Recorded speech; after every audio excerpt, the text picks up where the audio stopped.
SmallBizPro, and so we grow using procurement, program, and control. I'm a businessman, yes, I'm an entrepreneur. Oh yeah, I'm a businessman, yes, I'm an entrepreneur. Oh yeah, I'm a businessman, yes, I'm an entrepreneur.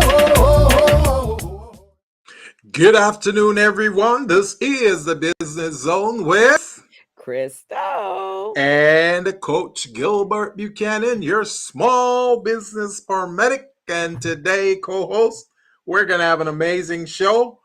We're going to continue from what we've been doing over the last 2, 3 podcast sessions, where we'll be speaking about entrepreneurship and how it relates to relationship and love, and how many of us entrepreneurs have challenges balancing the two. So I'm sure you and I are going to have fun today because we've done some research. We got some topics we're going to cover.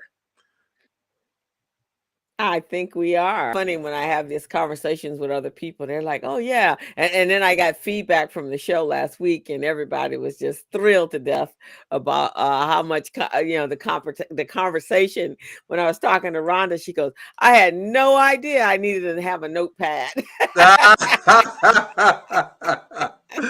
This is amazing. See, a lot of us, we take things for granted, like certain things we don't speak about. And then after we hear feedback from other people, we go, oh, you know what? I should be doing that. Or, yeah, that's a good idea. So it's always good to share pointers, get feedback and input from others. Exactly. Because you just, it's sometimes we just have these conversations going like, is it me or is this really happening? Right. But, I know that with all of us, the way we all do business and everything, that, yeah, now this is common. This is not just something that is happening to certain people. This is Right. happening to all of us. Yep, Right. yep. That is true. That is so true, man.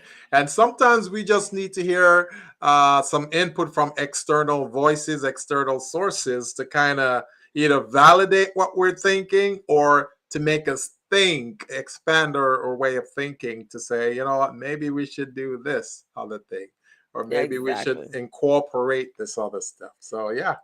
Yeah, exactly. So we're continuing our conversation on balancing business and love and relationships, and Uh how huh. do we come to an even ground and create success in all of our business lives as well as our personal lives, because it's more Right. than just us working 24/7 to be successful. It requires having something that resembles a normal life, right? A Right. normal life. Right. Yeah, I was talking to my cousin today. Today is Veterans Day, and he was in the military, and so I was talking to him, and so I was asking him. I said, "Are you?" And this would be his second retirement. Was he ready to retire? And he goes, "I'm really not thinking that I'm ready to retire." I said, "Do you love what you're doing?" He goes, "Yes, I do love what I do, but there are some other aspects, and I know for him." Not having a mate has been one of those aspects Yeah. Yeah. that seems to be missing Mm-hmm. from his life. So Right. And it it's amazing where a lot of us don't really think it's that important to have a partner, but it really is important because it's always nice to bounce things off, your partner, business wise, otherwise, personal, anything. It's always good to get input from someone else, someone it close to is. you that you trust. Right, somebody that you trust, someone that, if you're married, someone that has a vested interest in making sure that the family is being, that everything is going well. And sometimes you just need, sometimes, you're either a male or a female. Sometimes they have some great insight because they know you personally. Yes. So that's a lot different than maybe discussing that with a friend who doesn't quite, the interest is not there. The vested interest is different, right? Mm-hmm. Mm-hmm. Yeah. So I think that it's always good. Yep, yep. So one of the things we wanted to look at today, we wanted to take a little different approach. And by the way, for those of you who are just tuning in, you are watching the Business Zone either on YouTube, Facebook, or LinkedIn. And my co-host is Crystal Mitchell, Coach Crystal Mitchell, and she's a guru when it comes to bookkeeping and accounting. So, if any of you small businesses want to access her resources, she's going to put her number and her email contact information in the chat for you guys real soon, so that you can follow up with her. And I don't trust too many co-consultants out there, but my co-host, I trust her with my life. So just Ah, want to let you know. same And here, same here, same here. for sure, if I tell you guys that she's good, she's good. And our unique selling proposition here on the show is, if we tell you something, it doesn't pan out to be what we're telling you to be, then we'll go the extra mile to correct the problem and fix it for you at no additional cost. Just so you guys know that. Okay. That's our unique selling proposition on this show. Ah, yes, yes, yes, yes. Before we jump into it, though, let's talk. How was your week? Oh, This man. week was the election, The and we got election through that. and like the California vibe, as we know, most of these votes are not going to be counted for another 4 to 6 weeks, right? Well, at least until December 2nd is what I'm hearing that we'll uh, hear. So some of us are waiting on bated breath for, like, the yeah, mayor of Los Angeles. That's a bated breath. That yeah. probably will be a runoff December 6th. But Hmm. that's very, very important. There's some others. Others won. I know. Congratulations to Sydney Kamlager. She is now going to DC, and I really, Oh, really okay. like Sydney. I think she's just an amazing young You've talked woman. about her before, co-host. You said Yeah. you like her style. She's a straight shooter, and you like Hmm. what she's about. And she's been moving around. She was down here, and then she went up to California to the Senate, and in Sacramento, and now she's in DC. So she's in on the East Coast now. So yeah, she's a real go getter. She's someone that we can look forward to really representing us in the years to come, especially since we lost Karen, and if Karen is our mayor, we're good with that type of, if maybe even a little bit more so, because Hmm. she is a little bit younger than Karen. So I'm pleased with that. I did not hear what happened with Selena. Did Selena Thomas? Selena, they're still counting the votes in Santa Clarita. So, folks, for those of you who are just tuning in, not familiar with our conversation, uh, Selena Thomas is one of our colleagues and professional business consultant. She runs a company called Sixth Degree HR Consulting. And Mm-hmm. she provides a variety of valuable services to small businesses in the HR arena. So she was running in Santa Clarita for city council, and there were five candidates. They have three slots, and there were five candidates running, and she was one of them. So right now they're counting the votes, and we believe that she's moving closer to the third position, and hopefully, she'll move up to the first or second. But she'll still get one of those if she scores her votes land her in the first, second, or third position, she still get a seat on the city council. So, top three. That's what we're looking at. Top three right now. If she scores in any of those top three slots, she will be one of the members of the city council, Santa Clarita. So, Okay. Okay. yeah. So So we just we're gotta. rooting for her. We're rooting for Yes, her we are definitely tremendously. rooting for her. So cool. I'm glad to hear that. I was looking, and I didn't hear and see, and I was like, oh man, what's Yeah. happening? So Yeah. glad to hear that. So Oh yeah, um so she's in a good position. There's about 100,000 um votes left to be counted, and those are mail-in votes.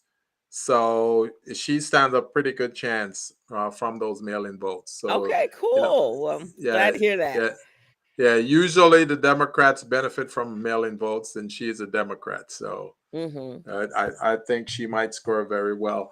And also, I want to say congratulations to our mayoral candidate in the city of San Bernardino. Uh, uh, her name is Helen Tran. She was successful, so she's now the new mayor of San Bernardino. So Okay. oh yeah, so we had a procurement summit with her October 14th at the San Bernardino County Airport, and she was amazing. I've got a video from that session, so Cole, so I'll share that video with you. Oh, About please about do. about 2 minutes, So I'll share that with you. We had our ribbon cutting, and of course, yours truly was there, puffing up his chest and hosting the event. So it was a good one. I introduced her and then some of the other officials, the CEO of the airport, and all of that. So it was a good event, and yeah, she was successful. So now, representing the Hispanic Coalition of Small Business in the Inland Empire in Los Angeles area, I will be the procurement chairman, and we'll be working closely with her, mayor of San Bernardino, city of San Bernardino. So we're very excited about that. Awesome, awesome. Well, I'm glad to hear that. Well, congratulations to all those that we worked very hard to get into office. Now, Yeah, the yeah. task is making sure we keep them on task and we Well, keep them accountable. you know your co-hosts will hold them to task because that's what I do.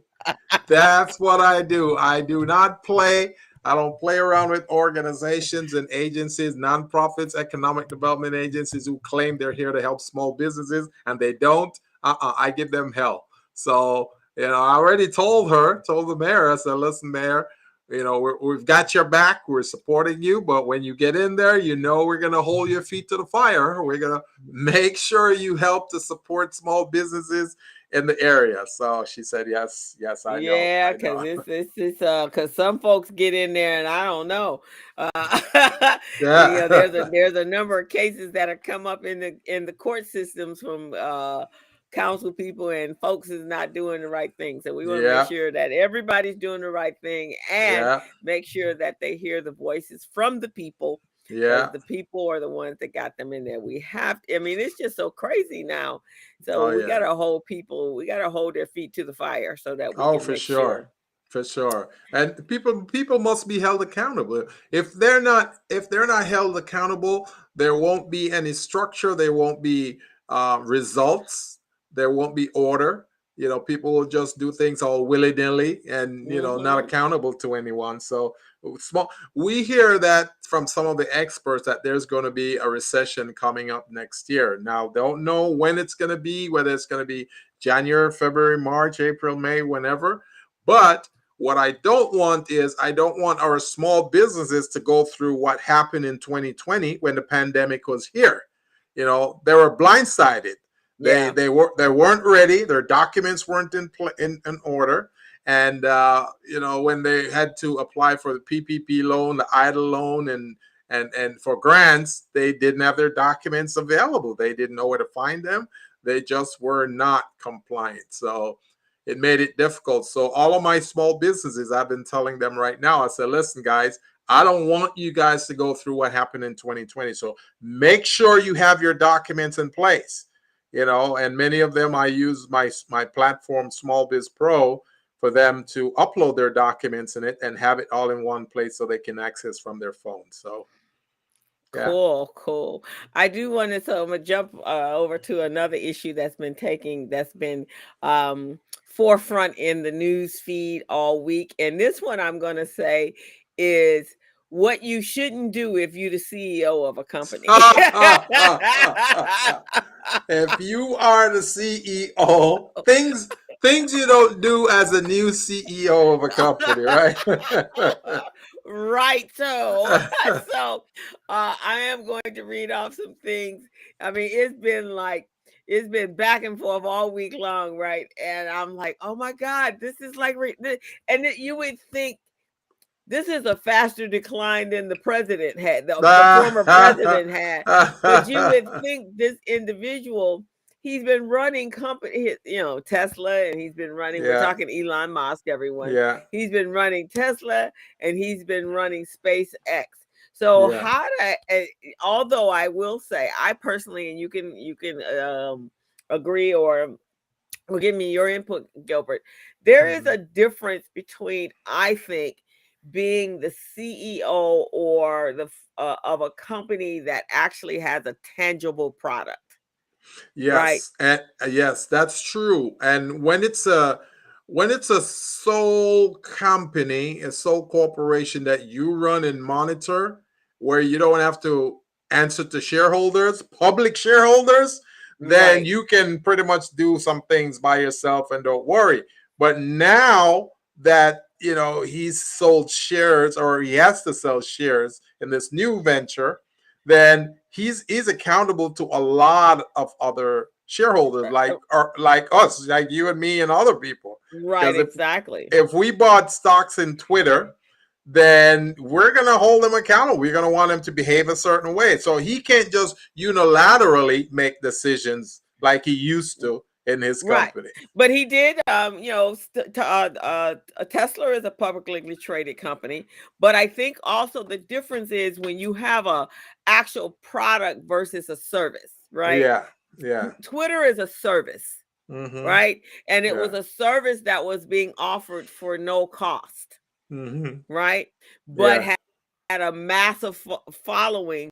And so then the way they rated their revenue was through, did I lock up? I'm here. I'm Okay. still here. That they sold through advertisement. Well, advertisement is monitored by public demand, right? Because an advertiser is not going to put himself in a position where he's going to alienate his customers, right, in order to please you. So with Tesla, you have a product. It's a car, and the vehicle stands on its own through all of the testing and so forth. So when you run a company that's a product that's high quality, that has a reputation and has built a position and a brand within the market that they're in, that's one thing. SpaceX is obviously about going to the moon, a little bit more intangible, but still a product, right? But Twitter is not, it's a service. Right. And you can't run that by yourself, just like you can't build the cars by yourself. You have to have qualified individuals that are specialists in their space in order to make the cars. You got to have engineers and aerodynamic programmers, programming and developers, all of that stuff. And you wouldn't get in a spaceship if you didn't know that there were some qualified people behind the making of that. And so for you to go over to another company, so here's a rundown of what has happened with Mr. Musk. But before you do that, Gilbert, can you click the chat and see if you can, because I can't seem to get it to activate. Up on the right, on the left hand corner, click the chat. If it's asking you to log in information should be there.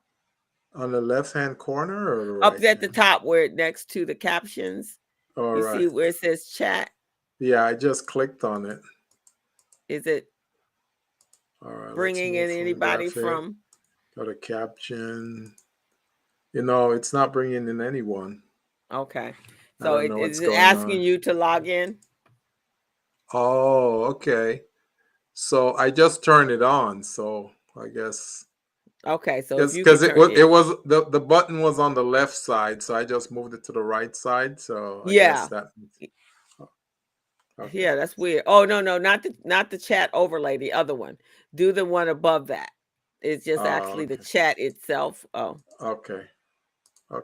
It's not coming on. Nothing's coming in there. Okay, that's weird. It's off. Can you see anyone? I can't. It's telling me to log in, so something must be going on. So we may Yeah, not be. I may have to see them from the actual feed. yeah. We Maybe won't see. because you are the primary user on the account. Yeah, something's happening over there. Anyway, so let's talk about the rundown before we get into our topic for today, because this is classic for anyone that's running a business. What not to do, right? Yeah, this is yes. What this is the not to what do? not to do. So so since Musk took control of Twitter on October 27th, since then, this is the rundown of which has been going on in his company. Twitter Blue got rid of ad-free articles for its subscribers. Um, Major advertisers paused their spending. The lady in charge of advertising relationships quit. Mm, Musk fired half the workforce mm, in the state of California without no notice. I must clarify that. mm, He discovered he needed to rehire some of the workforce back because he mhm, couldn't run the company without them because they're the brain trust. He noted that there's been a major drop in revenue. mhm, Twitter plans to charge $20 a month for Twitter Blue. Musk mm, then revised that to $8 a month after Stephen King complained. A bunch of people, including celebrities, impersonated Musk on Twitter and got booted. Twitter mm. briefly disabled letting verified users change their display name. Twitter said user growth is at its all-time high under Musk. Musk sold another 4 billion shares of his Tesla shares. Twitter rolled out the gray check for official accounts the same day he killed the gray checks. His his first email to employees was, "Sorry that this is my first email to the company, but there's no way to sugarcoat the message. The economic picture ahead is dire." Then next he put rockets into the space. He's not afraid of the FTC. He warns it's possible Twitter will go bankrupt. Okay, so I have some thoughts about what the hell is going on. First of all, what the hell is going on? What the hell is going on? That's a good question right there. This is crazy. This sounds like a disruption. It's like a hostile takeover. you know, this is stuff you expect when there's a hostile takeover. Not a regular smooth operating organization. It just does not seem like a well organized system that they've got going on over there. Well, I think what happened was that he was very, and we tell our clients this all the time. He was very impulsive in his, I'm going to buy it and fix it and change it and make it work the way it's supposed to work. And what you're doing is ridiculous. Is not, you're making it more complicated than it is. And Hmm. then he got there and realized, I don't know what the hell I am doing over here in this space right here. Right. And That's so, crazy. um, so, um, I think a message to all bodies that are anyone running a company, and especially if you're about to buy a company, one, you want to make sure what their revenues are and the due diligence. And you just don't do that willy-nilly.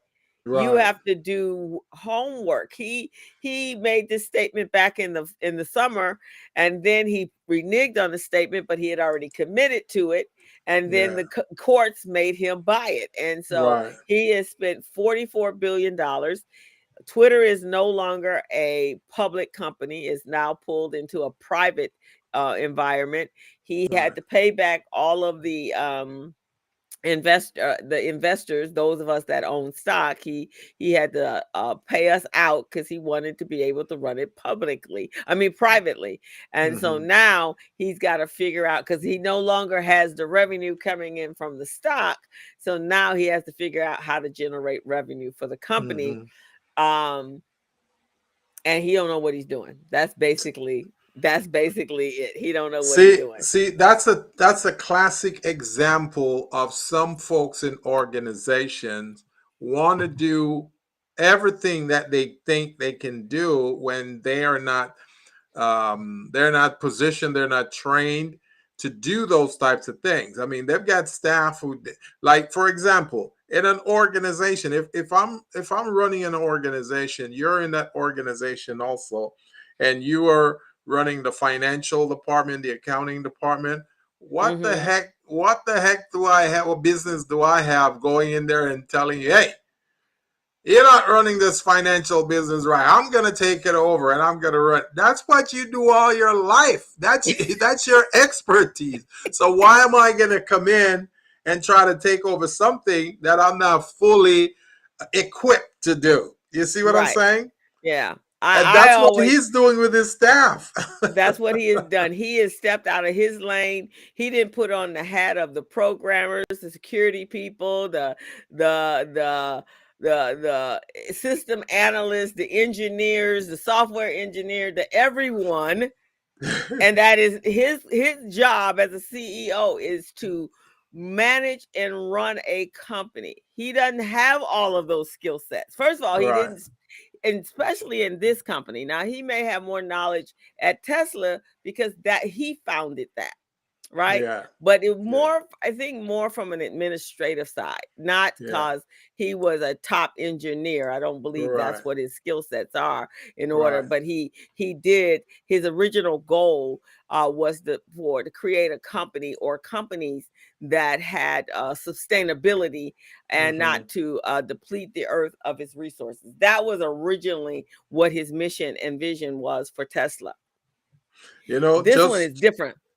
just so you know, in our personality profile, knowing your personnel, it's very clear that engineers cannot be managers for a whole slew of people. It's very Yeah. clear in the testing, the scoring, and everything. Because engineers, they think differently, they operate differently. They're all about facts, all about ones and zeros.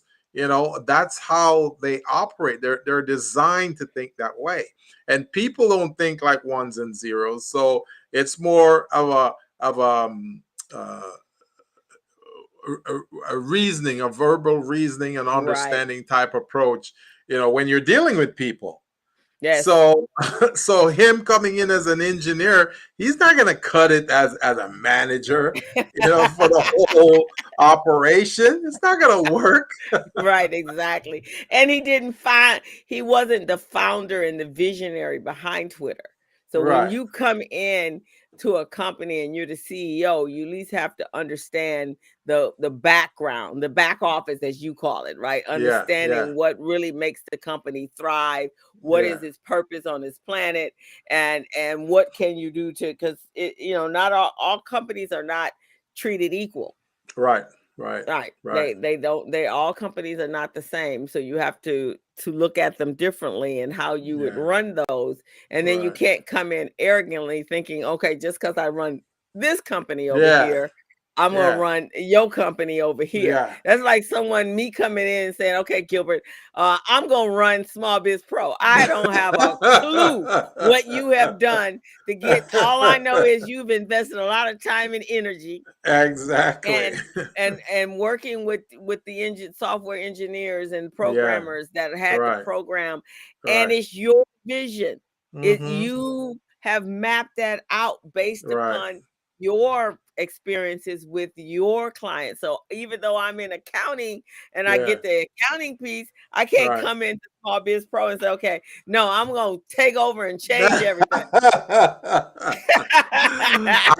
I think he got a rude awakening though, because when he started going all crazy and terminating people and all of that stuff and treating them like slaves, I guess he realized that after many of those people left, because I think some people self terminate. They just quit. They Some of just them up and quit. retired. The Yeah. security, the IT security, they quit because they Yeah. feel that there's some things that's going to happen that's going to jeopardize their expertise and their reputation. So they just walked away. Also here, for those of you that are doing business in the state of California, the Department of Employment Development in the state of California, they don't Yeah, play.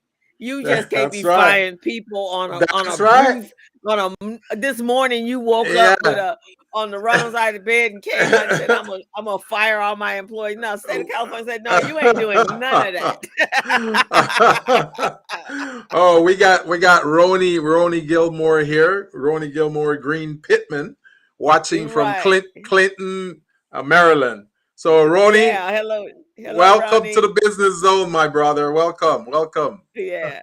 So yeah, the state of California said not having that. So he's got some class action suits from Yeah, employees. He just immediately canceled the remote working policy. yeah, Again, you got to give your employees in the state of California right. 30-day notice before you start making some big changes when it pertains to your employees. And which is, he should know this because that's why he took Tesla out of the state of California, because he didn't like California in his business.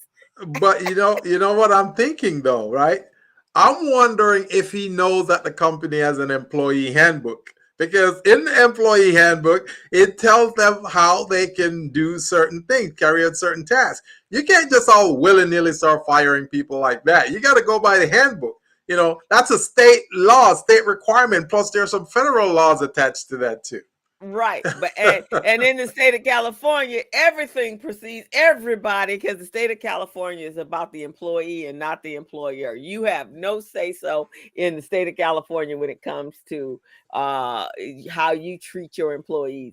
And so as of the moment folks he started firing people, which was on Monday, he got Yeah. penalties and interest that are accumulating every single day for every single employee that he did not give notice that he was getting rid of them. That is So crazy. That is just want you crazy. guys to know, if you are in business in the state of California, it behooves you to understand how you do business in this state. That's correct. That is correct.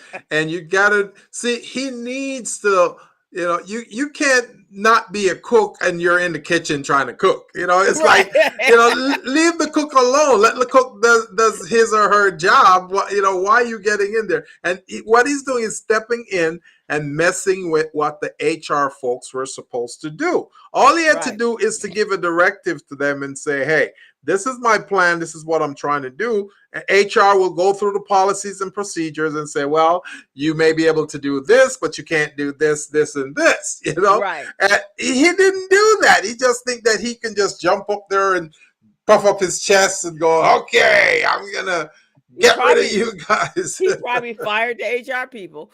Yeah, probably did. Probably did. Yeah, he fought half the workforce. So anyway, I just had to get that out there, because as business coaches, these are the things that we talk about with our clients. You just cannot Yes. be impulsive about the decisions you make, because from a an economic level or the financial security of the company, you will kill it. This company Right. is on its way down. I have never seen a company move this fast. It's probably going to be bankrupt by first quarter of next year. It probably will. It And probably he will will. have to shut it down, and he will have lost $44 billion for purchasing, all because he decided he wanted to control free speech. And and Mm-mm. and what did somebody tell me today? It's like everybody seemed to jumped on the Trump bandwagon seems to Yeah. be heading down the drain quickly. They all seem to have lost their mind. They're operating like him. Right. All righty. So now that we got that out, Now that we got that out of the way. so now let's go over to our topic today, and it is boss man, boss lady. How do the two come together to create a harmonious relationship? Mm-mm-mm. And So those folks, those of you who are listening and viewing this show, please feel free to put your comments or questions in the chat for us on these topics that we're covering. We really want your input because we know that most of you are either entrepreneurs or you are a spouse or a partner of the entrepreneur, and we want to get your input as to how that is working out for you, what type of issues or challenges you're facing. Exactly.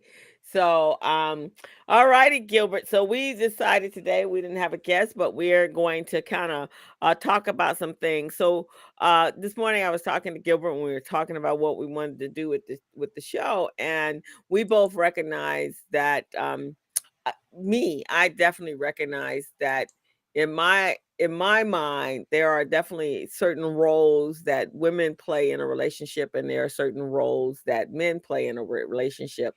And the goal is, how do we position that so when you're in a relationship, everyone's being heard, everyone is uh feelings and emotions and everything is being taken care of at the same time. But when you run your own business, there are certain characteristics that you display in the home office, in your office, that when you come home, how do you make that adjustment to now as a woman being wife, mother, um, caregiving of an entire family, and leaving your boss lady hat at work. All right. And then from a male standpoint, Gilbert's going to give you his input.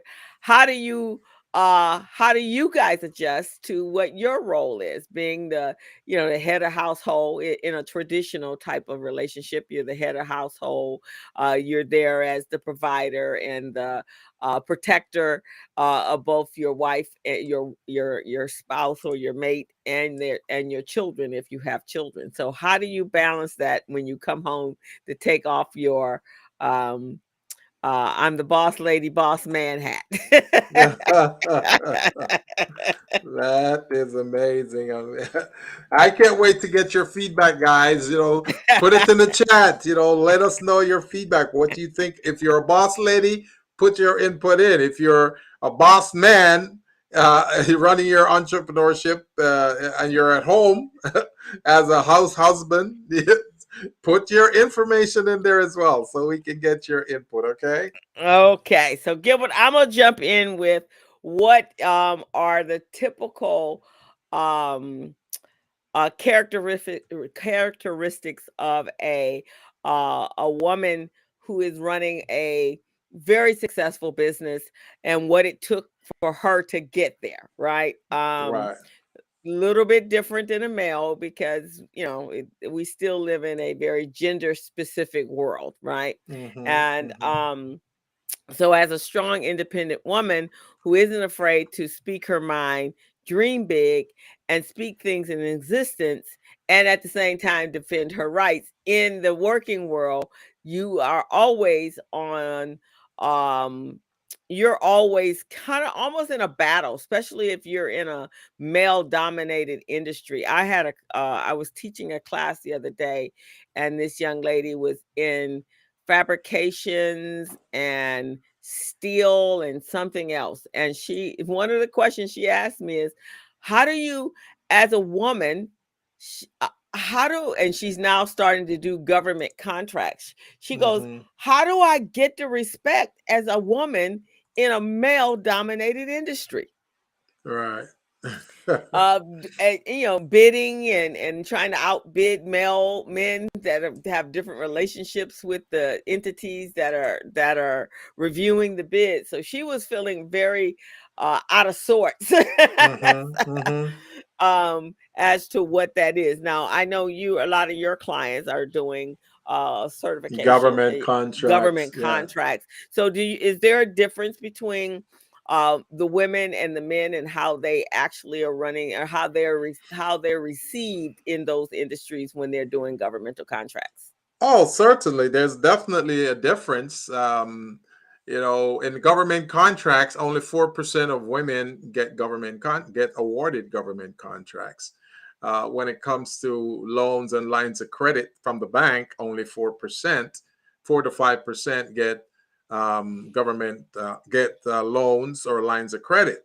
When it comes to investors, having investors investing in a woman-owned business, only 7% of women entrepreneurs receive investments from investors. So yeah, they're certainly treated differently, um, and as a result, it does scar a lot of these female entrepreneurs. Make them feel like, hey, why am I being treated this way?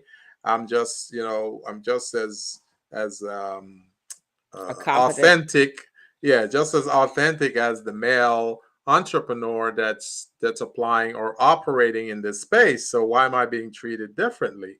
But they do that because uh, the marketplace and society do not see women doing strenuous work, doing certain kind of work in the industry. They see them being more nurturers and doing nurturing types of jobs. So when they're in an industry like construction or public works contracting, they view them different. Like, hey, what are you doing here?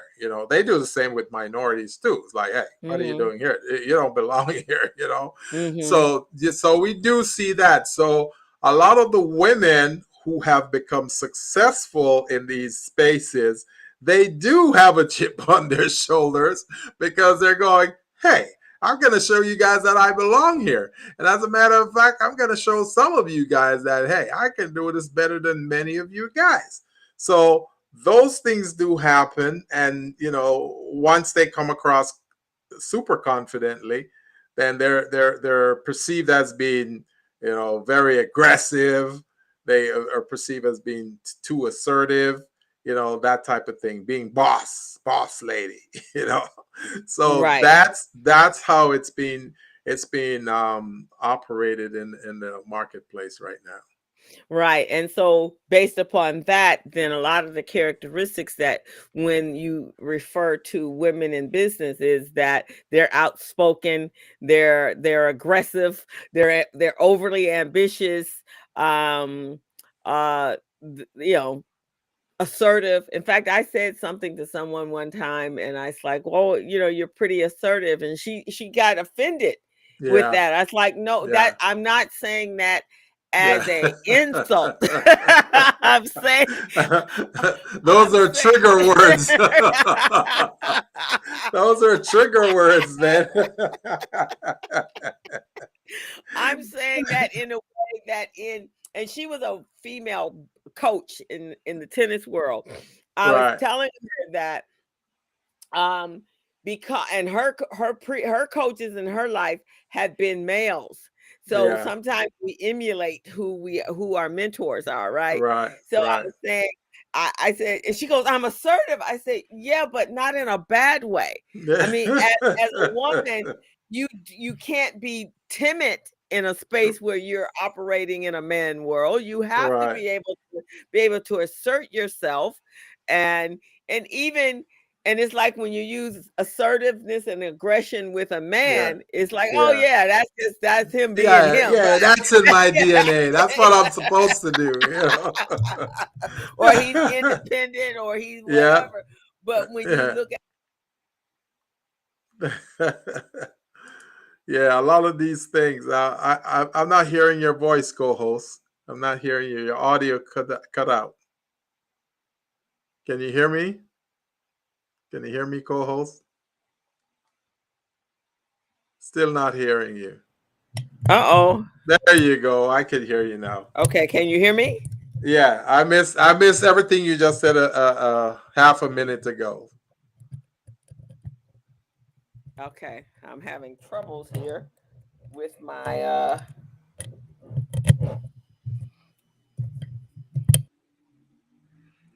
So while you're fixing that, one of our viewers right now, Ronnie F. Gilmore Green Pittman. Ronnie is a female, and she's viewing the show. And thank you for joining us, Ronnie. Ronnie is from Clinton, Maryland.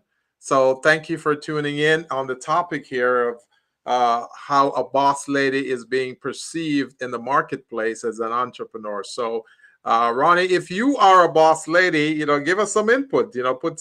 put your feedback in the chat so we can hear your perspective, your side of it, because we really want to learn some more about how women entrepreneurs are perceived in the industry, how they're perceived at home, and and how it affects them, how it impact them in the family.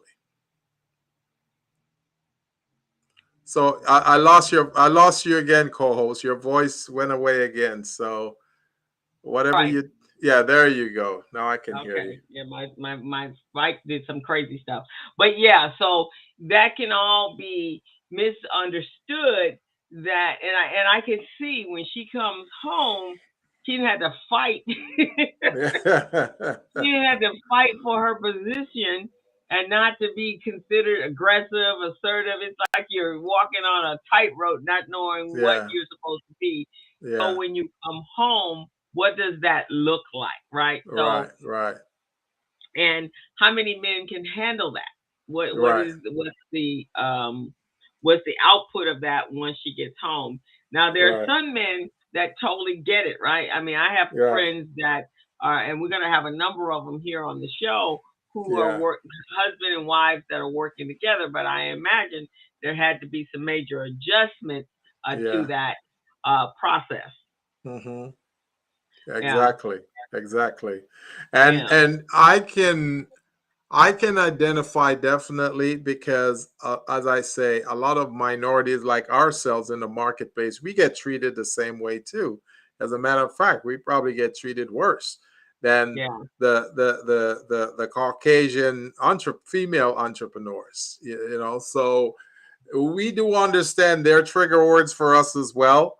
And, you know, certain things that are said, like, you know, for example, we talked about this last week on our show, on our podcast, that, you know, our partner or a spouse or a mate at home may say, why you keep investing your time and money in that idea of yours?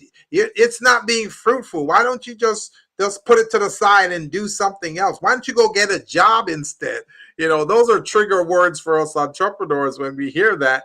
So I can just imagine this boss lady, you know, being treated in the industry the way she is been treated, like a third class citizen. And then she comes home and, you know, someone probably just use a word like you mentioned earlier, assertive, you know, and that becomes a trigger word for her. And she's going, what do you mean I'm assertive? You know, you mean a woman can't be a boss lady and run a company? You know?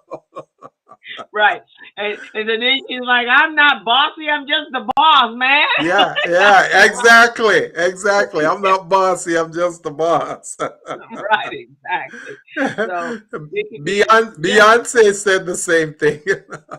I'm right. not I'm not bossy. I'm bossy, just I'm the just the boss. boss. And there's a and at when I'm at work. But here's the other side of that, Gilbert. If I'm at work running things and having to fight um through to get anything done, and I'm misunderstood all the time. When I come home, I need to be then I need my mate to then help me balance Yeah, out so I can become the woman. I don't want to run things at home because I'm running yeah, things at the office, right? So when I yeah. come home, then I think there's a specific role that has to be, you have to see it at the household, that Hmm. he's taking charge in his role Yeah, and you're taking charge in your role, right? Because I don't want right, to come home and have to be the boss too. I really don't. right, So right, I think right. that's a misunderstanding. Understanding that once you're the boss wherever, then you're going to be bossing me. No, I don't want to boss you. You see, the thing is, in traditional relationships and traditional marriages, you know, you have the male at home, you know, knowing his role, or in the business place. He knows his role, and the wife knows her role too, and they work cohesively to get things done. Now, in this modern world with modern female and modern male, it's like things are so different where certain people are expecting others because they need help. Yes, they do, but then they expect, you know, the other partner to do some other things too, like for example, the female, you know, coming home and cooking and all of that. I don't find it difficult for me to have dinner made for my spouse or my partner if she comes home, because I love to cook. I love to cook. Okay. So you know that, So, yeah. so I don't mind cooking and having her come home to a nice meal and we eat together. So that to me is always something that's soothing and welcoming to my entrepreneur partner. She's out there working 8-10 hours a day. She gets home and she just want to kick back and do nothing. Because I know too, when I'm out there working throughout the day, dealing with all the stress and strives out there, dealing with all the wolves and and the leopards out there in the marketplace, I know when I come home, I just want peace. I want Right. peace and quiet. I don't want to get in a fight with anyone. If dinner is made, we'll have dinner or we can go out to dinner. So I know, my female counterpart may feel the same way too. So I don't have a problem cooking. Right, because And when you get home and you've been working all day or coaching all day like we do, sometimes you yeah, just need to be able to give me my moment. Just give me, yeah, like, I need at least 30-40 minutes just yeah. to decompose. Unwind, decompose. Yeah, Right, not get hit in the door as soon as you walk in the door and all hell breaks yeah, loose, right? And yeah, and yeah, and you're getting hit with everything. But yeah, yeah. you're right.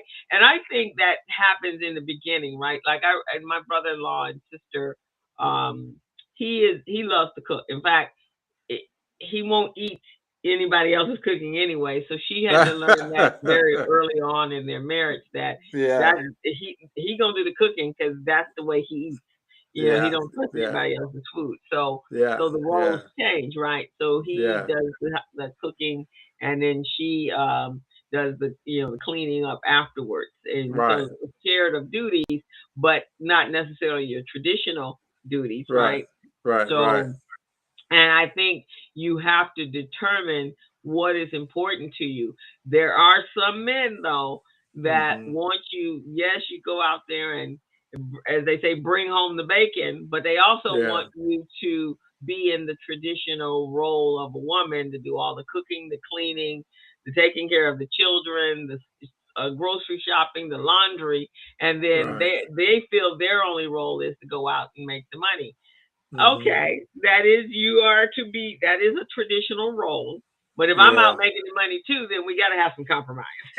Oh, for sure, for sure, for sure. And I think if conversations are being held like we discussed last week, people sit down and say, "Listen, I'm gonna be working long hours, over the next, 4 weeks, 6 weeks, whatever, and I'm gonna need some support from you. I'm gonna need you to, be here to do certain things for me because it's just really stressful out there."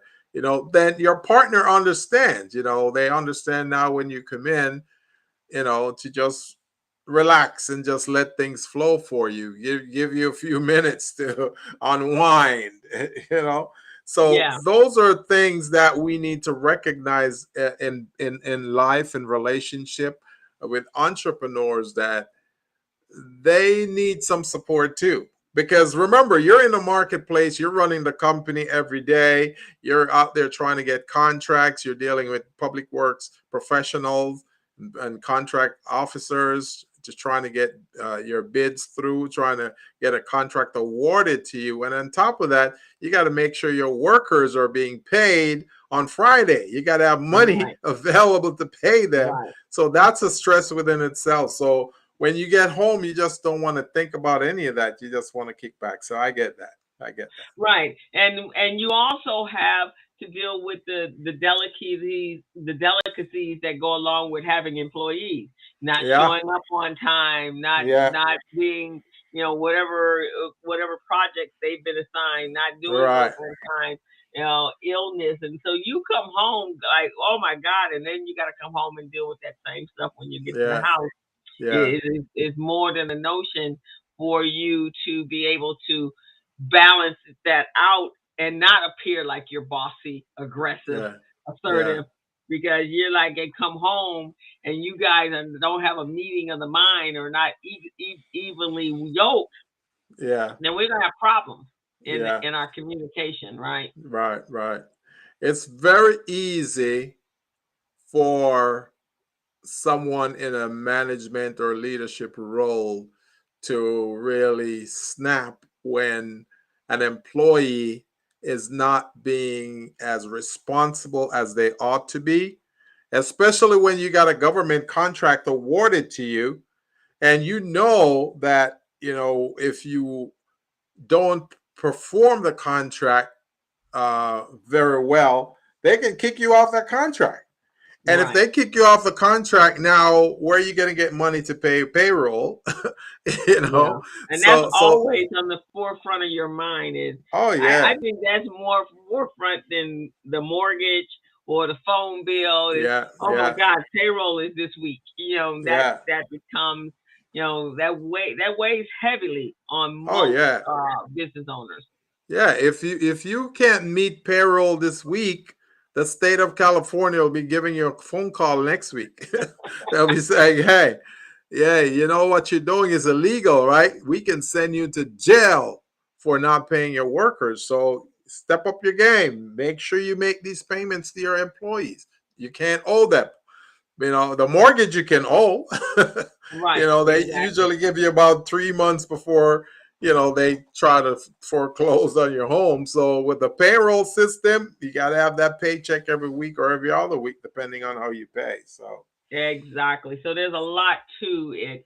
Um, but it is important, I think, just like last week we had Yeshiva Davis, who's a marriage and family counselor, that these are things I think you have to have very, very early on in a relationship when you yeah, are a entrepreneur. You're getting involved or connecting yeah, or dating or whatever. Okay, let yeah, me explain what happens here. Who I am, right. how I do business. Um, Mm-hmm, but at the same time, as a woman, I want to be treated like a woman. And I mm-hmm, want you to be treated as you should be respected as a man, as the male, right, as the man in in my world. But women, like, there are certain things that women are looking for when they are looking for their mate. They do want to feel secure and protected with that individual. That right. is, I mean, ultimately, I think for most women, that's what we're looking for. We're looking for someone that can um, be our support. You know Mm-hmm, that. right. And I think that plays to the next point about being honest, being honest in the relationship.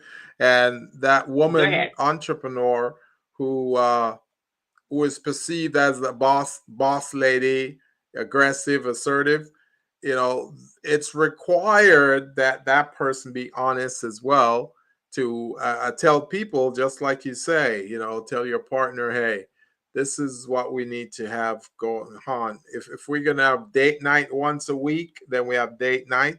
And there's Hmm. going to be a certain days of the week set aside and time for that purpose. If you have certain things on your mind that's been bothering you about what the person said, maybe the person snores, you can't stand it anymore. You want to have a conversation and say, listen, I care about you a lot and I really want you on my team, but the snoring is keeping me up at night. I work long days. So can we can we set an appointment for you to go see a doctor? Something like that. Right, because So there so has to be a compromise. oh yeah, there has to be some kind of compromise. You have to. You have to. Yeah, It you takes have it to. takes a lot less out of a person in a relationship to compromise than it is to try to cure the bad event that happened to solve the existing problem. Exactly. And I think the other thing is both on both sides, you have to make sure that and we talked about this last week, making sure that both feel that they're a priority in Right, each other's lives, right? We right, go to right. work, we do what we're going to do in our work day, but when we still have to make sure our mates are feeling that they are just as important, um, and that you're on the same page as to what the ultimate goal is of what you guys are trying to achieve for the Yeah, marriage. yeah, definitely. Yeah. How about the point of being outspoken as a boss lady? How do you perceive that? Um, and this happens a lot because everybody has their own opinions about what they had, what they're passionate about, right? Right. Um, I think in it well, I think for me, in my relationships, I'm a great listener, which is what makes me a good coach, right? I Hmm. listen extremely well.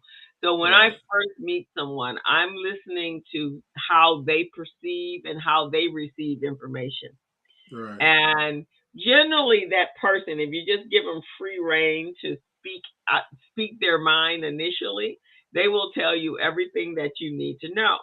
So we're all a product of our experiences, and men, I think, take rejection or breakup sometime a lot harder than we do as women. Yeah. A lot Um, a lot yeah. of people think that men are tough and they don't feel it. When you curb them or you shelf them, you reject them. They think that men don't really feel things, but we do, man. We do. We've got a heart. We need support. We need And I to think you have that feel it a lot. affection.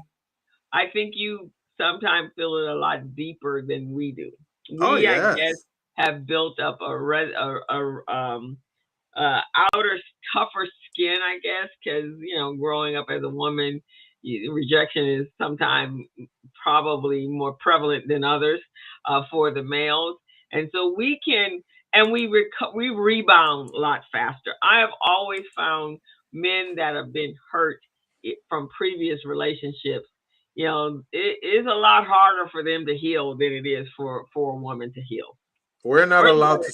We're not allowed to speak about our feelings. We're not ah, allowed. so We're then that's it. we're not allowed. But see, with women, women in a relationship or in a business, they have a network. They have a network of people that they can talk to. They have got other women that they can speak to in their network. So that's why the pain isn't so severe, because you always have your girlfriends that you talk to. Hey, this is what I'm going through. What do you think? And you got different people giving you feedback and ideas and suggestions and tips and pointers. Some of them are awful. 'Cause some people are just delusional and they're out there, but others will give you constructive supportive ideas and suggestions. So women, when it comes to the pain and the hurt, they've got that support source. But men, on the other hand, a lot of our friends, they'll joke around and take the situation not as seriously as they should. So we don't really have that support. And that's why you see the rate of men's mental health is taking such a beating right now, because a lot of men, they're going through mental health issues, but they don't talk about it. They don't mention it. If they do mention it, their friends, their male friends, think that they're a sissy. They think that, hey, men don't go to therapy. It's like it's crazy. So those are some of the things that a lot of men deal with. Whether they're a boss man or they're a partner in the home to their spouse or their girlfriend. So yeah, that's pretty much it. It's amazing. It's amazing. Now, one of the other pointers that I want to take a look at here with regard to boss ladies is I want to look at being work minded, because this is one of the issues that a lot of men who are not the entrepreneur, when their female entrepreneur counterpart comes home, or they're operating a certain way at work where they have to uh, be strong and give out orders, barcode orders, and tell people what to do, delegate work, and then they come back home and then they try to do the same thing at home, then those create issues among the male and the female, because the male most of the time perceives um, the woman giving them orders and instructions as, hey, I'm not a kid, don't tell me what to do, don't tell me when and how to do something. Why do I need to take out the trash now? Why can't I take it out tomorrow? So those are pointers that is really crucial, things that will trigger certain disagreements among the female boss lady entrepreneur and her male partner. So these are things that are really crucial. I see my co-host is not on here. She probably got kicked off because of her internet connection. But I'll continue to share with you guys some of these 8 pointers that boss ladies in relationships deal with, and give us your opinion, give us your feedback, guys. For those of you who are listening to this show, this is the Business Zone with Crystal and Coach Gilbert Buchanan, and we're on every Friday from 3 to 4:30, and we provide a variety of resources to help your business become business ready, contract ready, bank loan ready, and nonprofit ready. We have an amazing platform that will help you to do assessments on your business and your operation. So please don't hesitate to contact us. Every Friday, we're on YouTube, we're on Facebook, we're also on LinkedIn. So, and we operate live every Friday, live from 3 to 4:30. So let's get back to the topic at hand. Why our boss ladies, strong, independent women, are not afraid to speak out, speak their mind, and to speak things into existence, and why they get chastised when they try to defend their own rights. So that's a topic today, guys. Oh, my co-host is back. Sorry about that. My they internet put kicked my me out. they put my co-host on timeout, so now she's back. Her timeout is over. Yeah, it kicked me totally out. Sorry about that, everyone. But you carried on, right?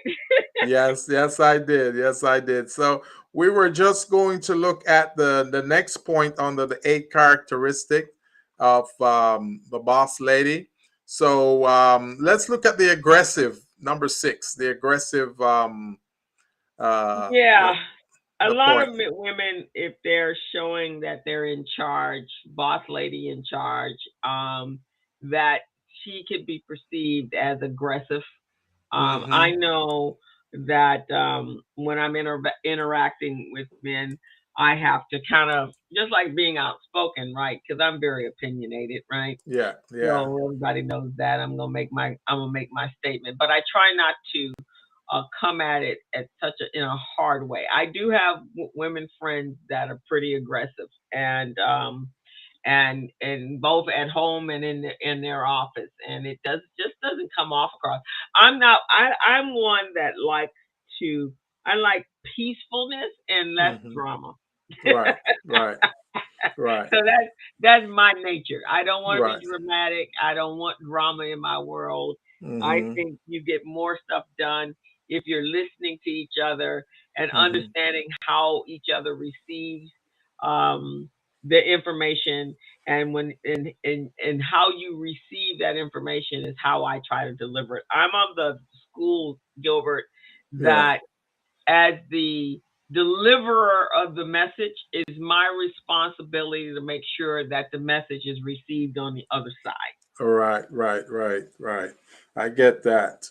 And that's a big part of the reason why a lot of women entrepreneurs who are out there having to prove themselves constantly, they show that strong, aggressive approach that is perceived to be aggressive by Hmm. some. because they're not going to allow someone to tell them, hey, you can't do this, or hey, you can't sit here with us.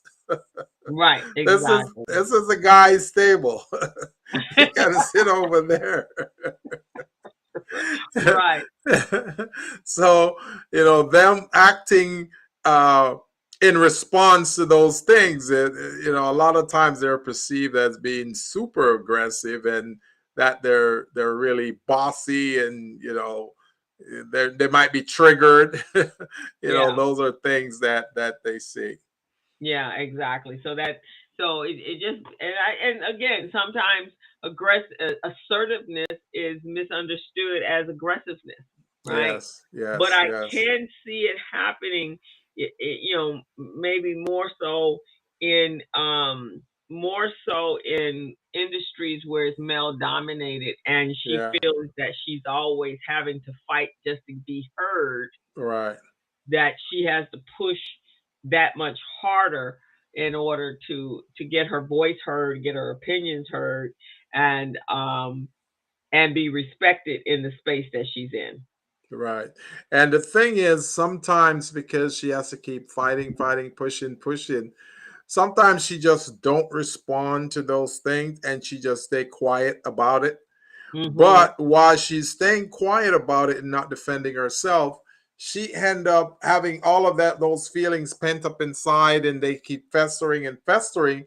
And for some of the female entrepreneurs, when they get home to their partner or their household, they snap at them, because all of Mhm. those things are pent up inside. Or if they're in the boardroom or in a meeting room or with a contracting officer, and somebody make a comment that might trigger a certain feeling, they may mention, hey, you can't be that aggressive now.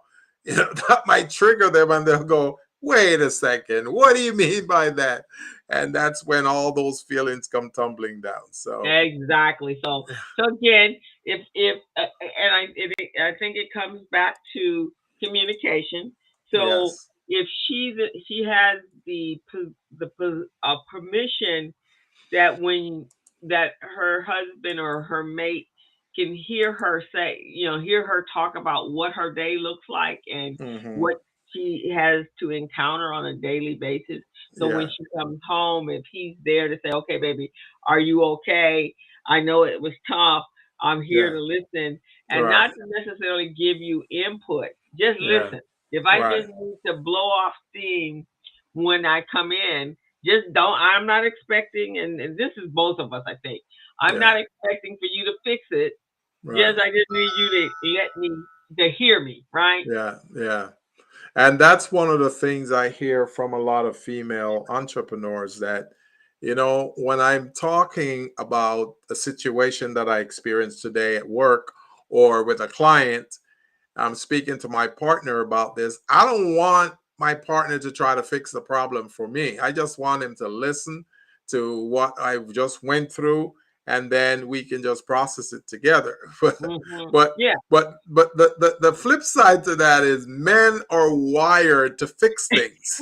that, that's why we built this world. We built buildings because we're wired to fix things. So when we hear about a problem, we're going, okay, let's see how I can help you fix it. No, no, no, no, I don't want it to be fixed. Just listen to it. Just listen to it. That's all I want you to do. Yeah, don't go knocking doors down and beating people Yeah. up. I just need you to hear. Yeah, exactly. Right, exactly. But that's what I think happens with aggressiveness, or someone perceiving you as that. Right, Is that, but you cannot be in business and run a business and be meek. You just right. cannot. You You cannot have, be you just cannot be cannot. meek and timid. No, No. you gotta be a leader. You gotta be, assertive. You gotta have a strategy.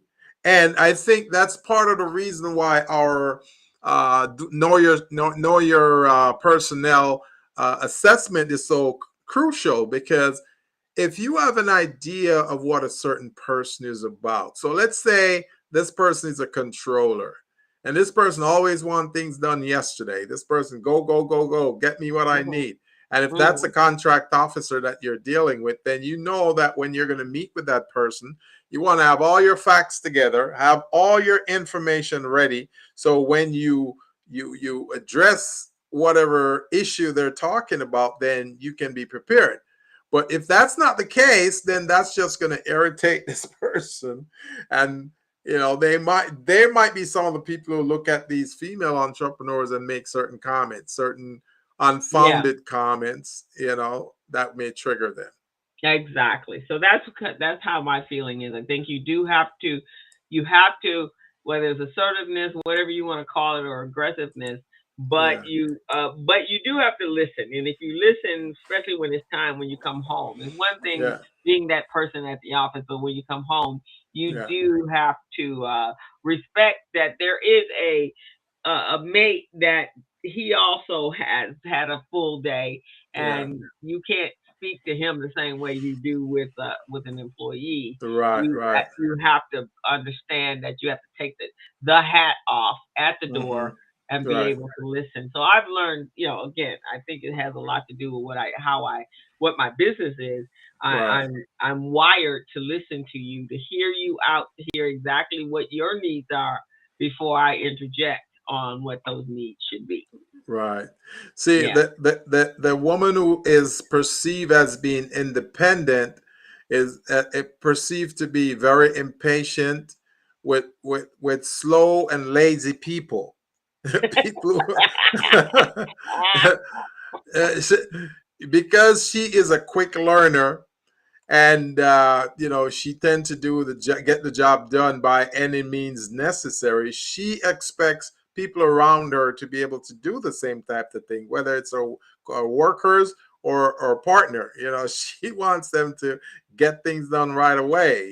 She doesn't want to leave anything over for tomorrow, because she knows tomorrow she's going in with 10 tasks to do, but she may end up with 20 or 50 tasks that comes up. So as a result, having stuff not done yesterday is going to be a challenge. Now, let me ask you this question, co-host. Yes. When you hear a woman say to you, you meet a woman, she says, "I'm an independent woman, I'm this and this," what are your first reactions? Well, my first reaction is to ask her to elaborate what she means, because right now, modern women, they throw around that term independent woman because they hear it in songs and they see it on YouTube and TikTok. So they don't really know what it means. So they have this wrong perception of what an independent woman is. So I want to ask her to tell me what's her perception of an independent woman, because the statement I just made to you about the independent woman being impatient, and she doesn't tolerate people who are slow and lazy, because she wants to get things done. She's a quick learner, and she expect people to be quick learners as well. Wants to get the job done right away, and if you don't do the job for her, she's going to do it herself. So I see those things as being good independent traits, where she doesn't have to rely on folks to do things for her. She can get it done and move the project along. Right. Yeah. Exactly. I think I would consider myself pretty independent. I've been taking care of myself for a long time. But I think when some with individuals that are in the dating or trying to create relationships, I think some men hear independent and it says you don't need a man. That's true. That's true. A lot of men see it that way, because men, we're wired to take care of women, be protective and be caretakers and all of that. But when we hear, hey, I don't need you, because like I say, a lot of the modern women out there, they talk, I don't need a man. I don't need a man. It's like, oh, really? Okay. when the burglar is breaking in the house, tell me I don't need to go down there and see who it is, because you don't need a man. Okay. So those are things that men look at. So that's why I would like to ask the woman to tell me, what's her perception of an independent woman. I don't need a man to do this. I don't need. I say, all right. So then I understand where she's coming from. So then Okay, so I can, you get clarity up yeah, front, so that way yes. you know exactly how to address that Oh space, yeah. right? Yes. Yeah, It's always good to get clarity, man, because just remember we perceive things differently. And remember, the way women think and the way men think are totally different. right, exactly. So yeah, so it's always good to get that clarity from the person and then restate what they just told you. And if they agree to it, say, all right, well, now I Right. understand. Right, exactly. Yeah, because sometimes hey, Greg. I can see the chat now. Yeah, sometimes I've gotten. I was like, no, you misunderstand. I am Yeah, independent when it comes to me just taking care of myself. That does not mean that translates into if you and right, I get together, I don't need you. I right, do believe there, and that's some of the problems I think in us coming together is right, the miscommunication and the misunderstanding right, of where we are in our lives, right? right, right. Field correspondent checking in. We are glad to have you, sir. Hey, um, field correspondent, how you doing, sir? so field Welcome to correspondent, the business zone. how do you when you hear a woman? Yeah, I know you just came in, but when you hear a woman say she's an independent woman, what does that mean to you? No woman, No no cry. woman. He's our resident court jester, Right, exactly. man. And I've heard that, and well, you're independent. You don't probably don't, but you don't know me. Yeah, yeah. So it's just like an automatic. But I guess you're right. They've heard other women don't quite understand what that They means. don't understand what it means, and they just jump on the bandwagon and start talking smack, Yeah, which is right, eliminating themselves. Because when a woman comes across as being very independent and that she doesn't need a man, then she comes across in a masculine way. So now men are looking at that like, okay, she doesn't need me. She's a man. She can do all the man stuff. So that's not attractive to me. So right, exactly. I'm not attracted to that. Right, because what do I mean? My mother, maybe I prefer Democratic women. My mother told me one time, this is a story. So, the guy I was dating, I had bought this bookcase, and so he says, "I'll put it together for you." So I was like, "Oh, okay, that's nice, right?" So he comes Yeah, over, and he's working hard, sweating, putting the bookcase together. yeah, yeah. Um, so afterwards, it's up. Yeah. Let me put it It's that way, up. it's up, right? So so when I look and it's a little shaky, my mother looked at me and she cut me an eye and she shook her head. You know how you have your mom has you guys have interconnections on how you speak, right? So Yeah. I was getting ready to say something and I just stuffed those words back into my mouth, right? So and he was proud. Look, okay. You're gonna be able to put your books on. You want to put your books on? I'll do it when you leave, honey. No problem. I gotta organize the books to put them on the shelf, right? And see, that was a good approach that you did, though, because you didn't make him feel bad about himself. You didn't make him feel shamed or insult him. You Right, just said it's exactly. okay. Right. It is okay. So after he left, I said, "Well, you must be really tired. Let us get you something to eat and something to drink." And then he's like, "Yeah, then I'm gonna go home." I was like, "Okay, yeah, because that was a hard job." And I'm glad you did it. So he Yeah. leaves, and so when he's leaving out the door, my mom says, my mom says, "Okay, go get the glue, go get the wood glue, and go get the screwdriver. Let's take this down, put it back so it'll be solid." And then tomorrow when he asks you, you go, "Oh, my bookcase looks really nice with the Yeah, books in it. I put them in yeah. last night." He never knew that we went See, back and rebuilt the darn bookcase. that's what a lot of traditional women do, because they know that some of their men brag and act like they know how to do stuff, and they really don't know how to do it. But instead of shaming them and insulting them, they just say, "Oh, good job, good job." And then when they're gone, they just go ahead and take care of it themselves, or even hire somebody else to fix it. Right, exactly. Well, we Yeah, didn't insult him. yeah. My mother like hit me in the leg, and I was like, "Oh, okay." So, I was like, "Oh, this is really a good job. Thank you so much. I so appreciate you." As soon as he was out the door, after we fed him and gave him a beer and uh, sent him on his merry way, she goes, "Okay, go get the wood glue, and we'll make sure that everything sticks together and that it don't we'll, fall out." we'll fix it ourselves. When you put the first, when you put the first when you put the first book on the shelf, it all crumbles down. She goes, "Oh, Right, never tell him what you did." I was like, "No right. problem, Mom, got it." So, Exactly, and exactly. I always remember that. And I know my girlfriend Daisy. I asked her mother one time. Her and her husband had been married for 50 years, and I was like, Hmm. "Oh, that's a long time." I mean, when you've not been married and you think you've been with a person for 5 decades, Yeah, like, whoa, that's a long time, right? And so right. I asked her, I said, "How did you do that?" And so she told me, she goes, "I am the neck that turns the head." Oh yeah. So See, I let see my that husband that speak. is smart.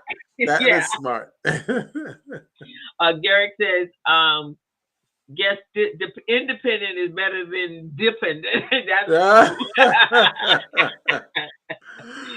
But a lot of modern women who keep talking about being independent, they still are dependent because they want you to pay the bills. They want you to do all these other things, but they're telling you that you're independent, that they're independent. So it's very confusing, and that's why it's always good to hear their definition of what Yeah, independence I think is. that's a good strategy.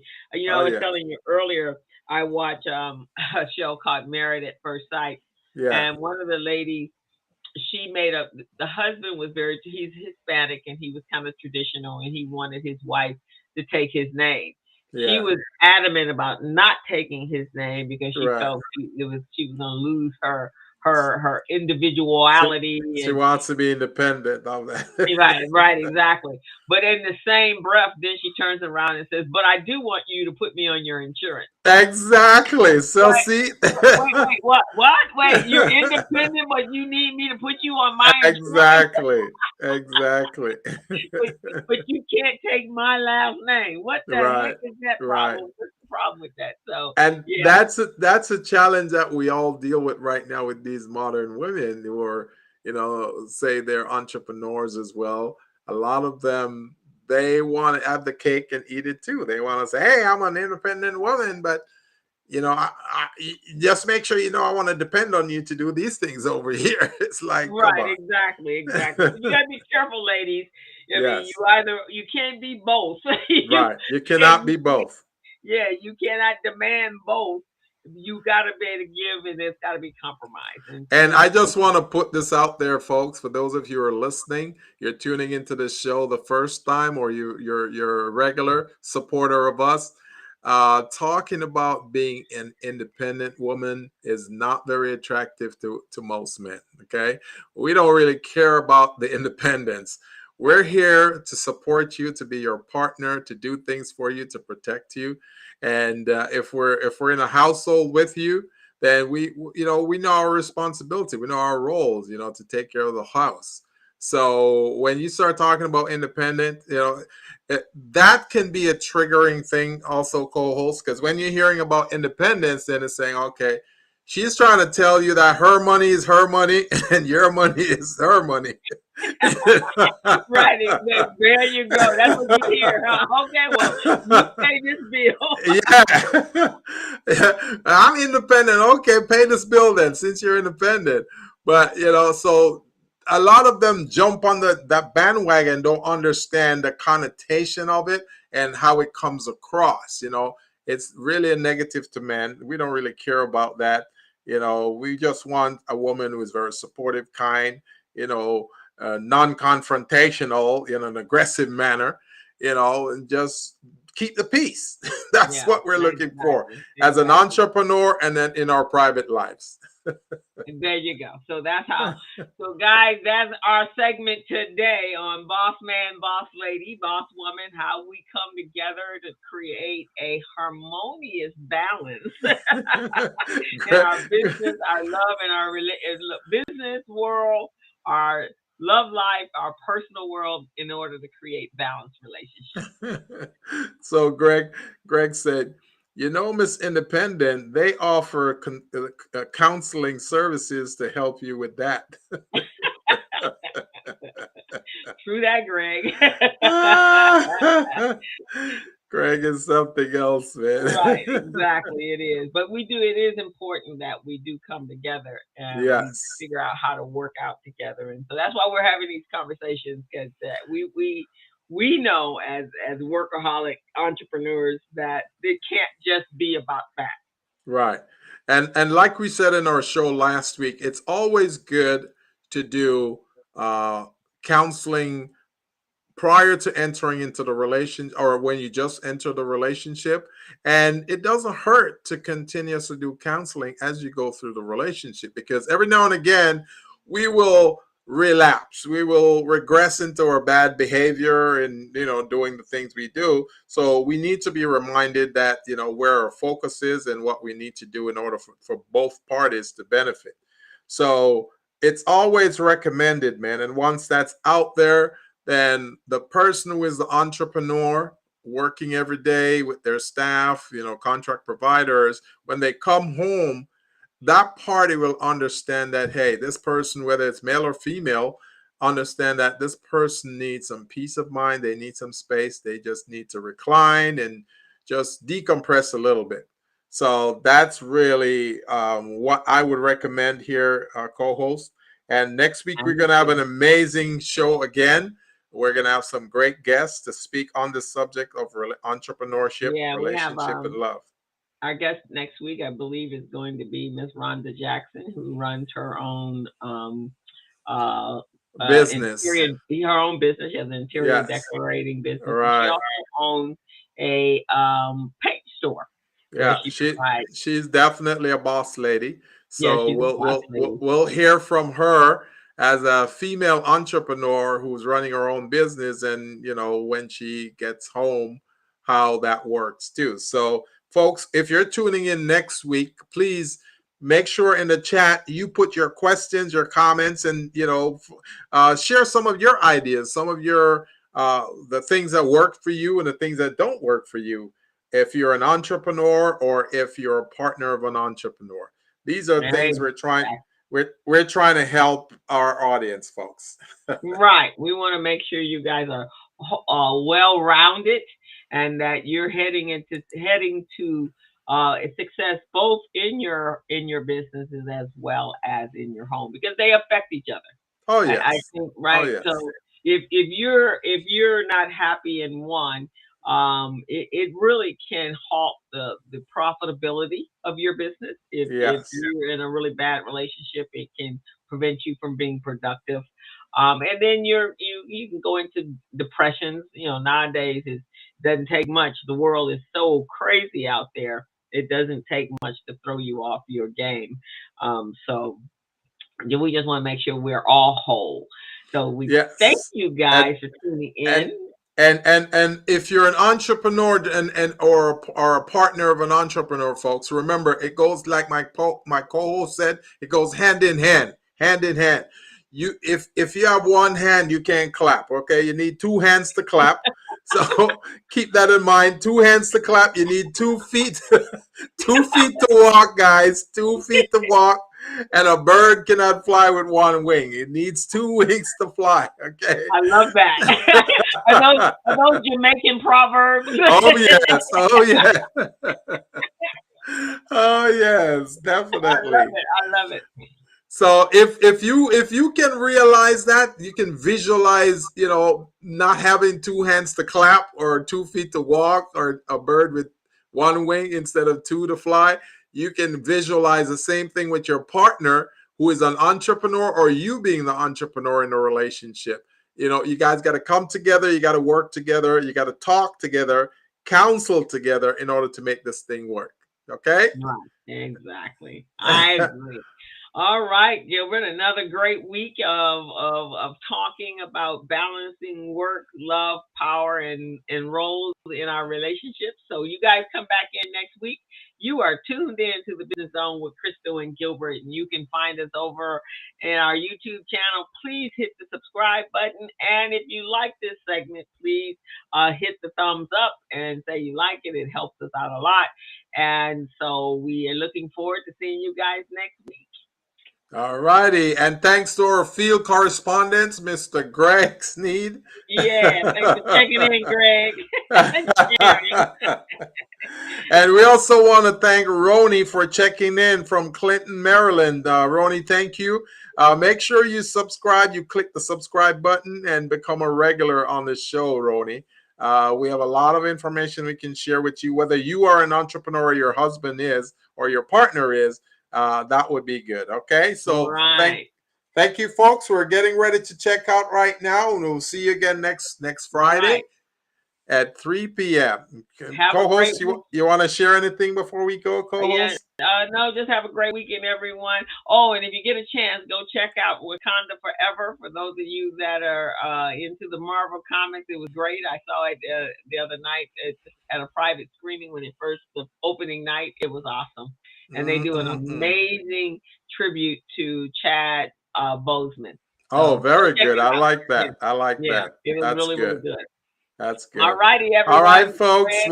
We'll see you again next week. As a small biz pro, I saw we roll, using procurement, program, and control. As a small biz pro, I saw we grow, using procurement, program, and control. I'm a businessman, yes, I'm an entrepreneur.